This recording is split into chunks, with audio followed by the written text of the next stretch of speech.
రాజ్యం పార్టీపై ఆ పార్టీ మాజీ నేత పరకాల చేసిన వ్యాఖ్యలపై చిరంజీవి సీరియస్ గా స్పందించారు.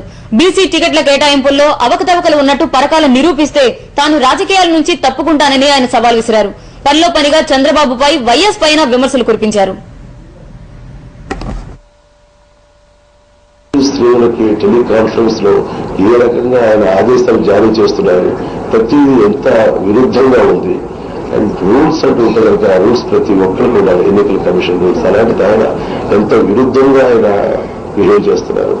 అంటే డబ్బులు బూత్ వరకు పంచండి, అండ్ వీరైతే కనుక ప్రత్యేక టెలిఫోన్ ట్యాప్ చేయండి, దీంట్లో వెనకం చేసేది లేదు అంటే అధికారం చేజిక్కించుకోవడానికి ఏ రేంజ్కి దిగజారిపోయారో ఇదో చూస్తుంటే చాలా అసహ్యం వస్తుంది. అండ్ ఇలాంటివి ఈ రోజు సుమోగా తీసుకుని ఈసీ వాళ్ళు ఎన్నికల కమిషన్ వాళ్ళు ఖచ్చితంగా దీన్ని పరిగణలో తీసుకుని విచారణ జరిపించాలని చేస్తున్నా ఇది వాళ్ళంటే కూడా నేను ప్రజలకు అప్పీల్ చేస్తాను. ప్రజలు దీనిలో చర్య తీసుకోవాలి. ప్రజలు ఇది నిర్ణయించుకోవాల్సిన సమయం ఇది.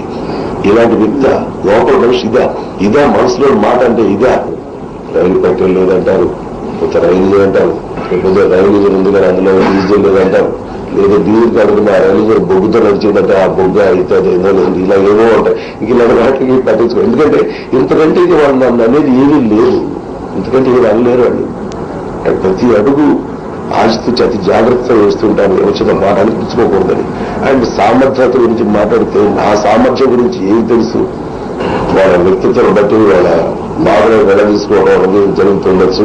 అందువల్ల వాళ్ళు ఏదో ఆరోపణలు చేస్తారు, దాని పెద్ద స్పందించాల్సిన అవసరం లేదు. బట్ అలాంటి బాధ్యత గల మనిషి మేము బీసీలకి 104లో 38 మంది దాదాపు అసలు ఎవరు వాళ్ళు ఓసీలు అలాంటి వాళ్ళని బీసీలు అన్నమాట చాలా తప్పుడు ప్రచారం.